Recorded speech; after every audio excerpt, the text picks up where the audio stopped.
Good morning, everyone. Happy Thursday. I'm here in my sunroom slash yoga room, and I've been doing some studying, kind of vibing out this morning, just embracing that eternal student mentality.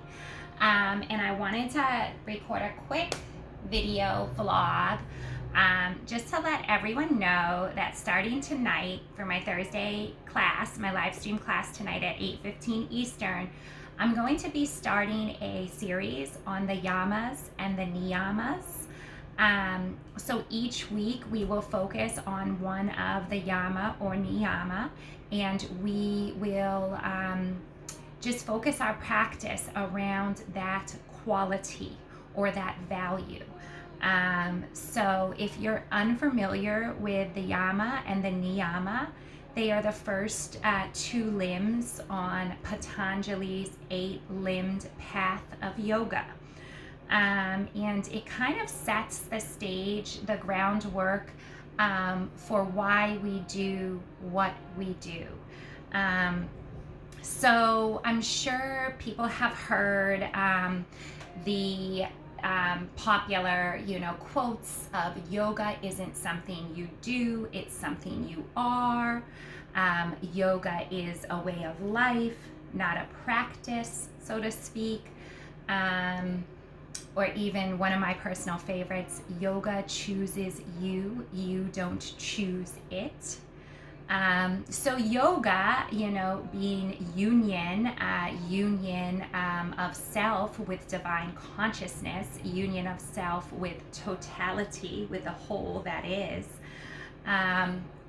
and union, of course, within mind, body, and soul is our goal, and that's why we practice, right?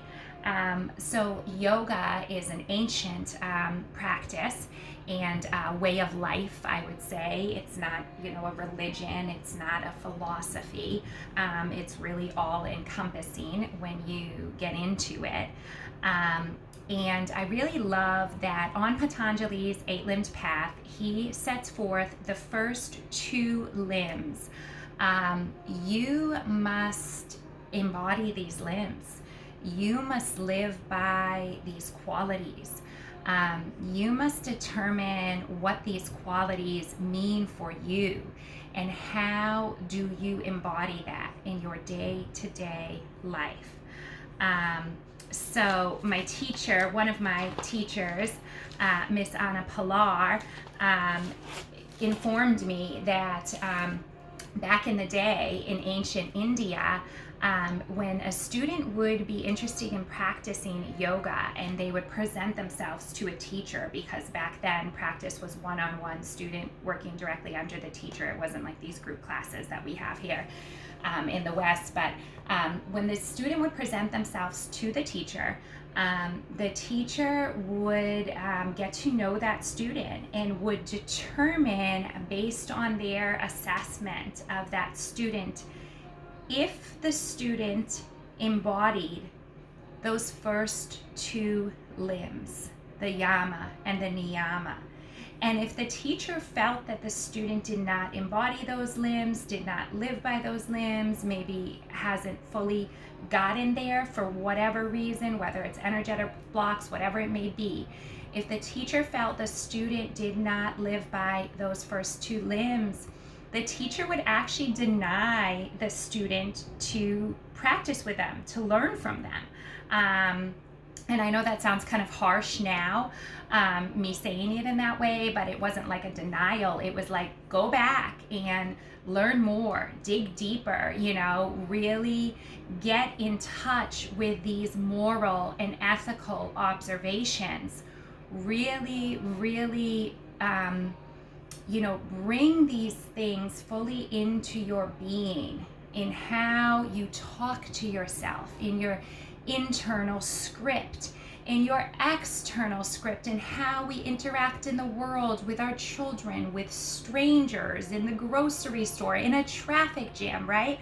Like, you really need to embody these things, and then you're ready to come and practice asana and pranayama and pratyahara and dharana and dhyana and eventually samadhi, right?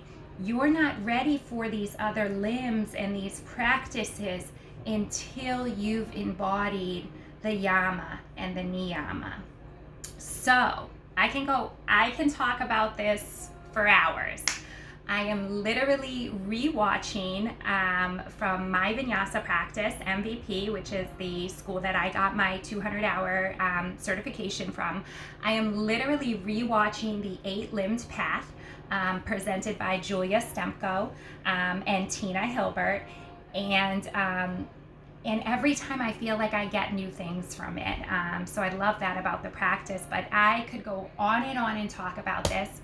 I'm not going to take too much time this morning. I want to let you guys know that I'm starting that new series tonight. So there are 5 Yama, there are 5 Niyama. So it's going to be 10 weeks long. Each week we'll focus on one of the 10 Yama or Niyama. So starting tonight, the Yama are our ethical disciplines / moral obligations. And I love what Julia said. She says that the Yama are the loving filters through which we view the world. I just love that. So I had to give a little shout out to Julia. So the Yama, and I'm going to go through them quickly. Each week we'll do a deep dive into one of these. So right now I'm just kind of giving you guys the overview, okay? So the Yama are Ahimsa, nonviolence; Satya, truthfulness; Asteya, non-stealing; Brahmacharya, non-hoarding or moderation; and Aparigraha, non-coveting. So tonight being the first night that I'm starting the series, I'm going to be focusing on the Yama of Ahimsa or nonviolence. It's the first Yama for a reason. My teacher Anna says that like in the rules of robotics, all other rules defer back to the first rule. So they're all interconnected. You can't have one without the other. And say, for instance, Satya is truthfulness, and I feel, I don't like something that a family member has made for dinner. I'm not going to say, oh my God, this is disgusting. Like, why did you make this? Because while that may be truthfully how I feel, it's not practicing ahimsa. It's not being nonviolent with my words and with my actions, right? So they all defer back to this primary Yama of ahimsa. And the direct translation is nonviolence. And what does that mean for us? How do we live our lives in a non-violent way? It is about practicing love, practicing compassion.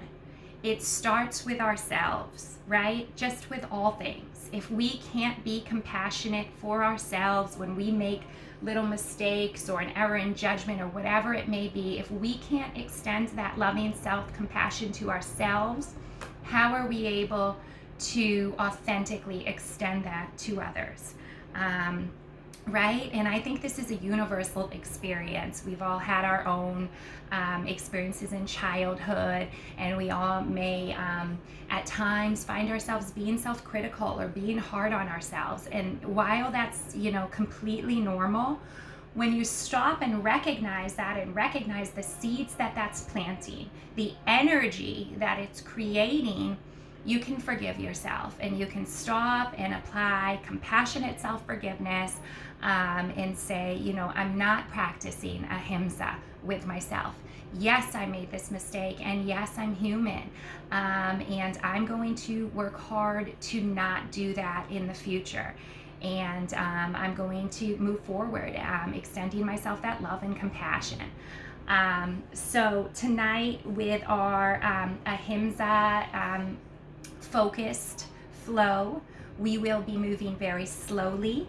We will be having more of an experience than a practice, so to speak. It will be very experiential. It will be very slow. It will be very personal, getting in touch with ourselves, with our bodies, with our breath. all of the subtle layers.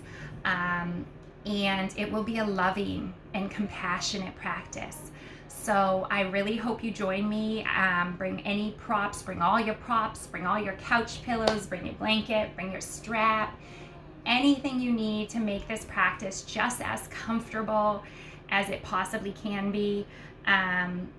I'm really looking forward to it. I'm already kind of working on some material that I want to utilize, and as I said, just going through some old MVP videos, which I love to do. And before I end this video, I just wanted to say one more thing about Ahimsa, because that's our focus today.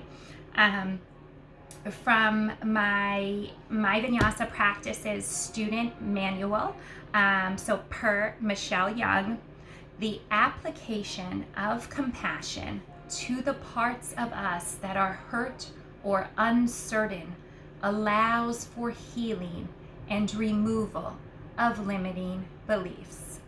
So applying that compassion, right? Applying that compassion allows us to heal and remove those limiting beliefs. So really just seeing the world through this loving filter, right?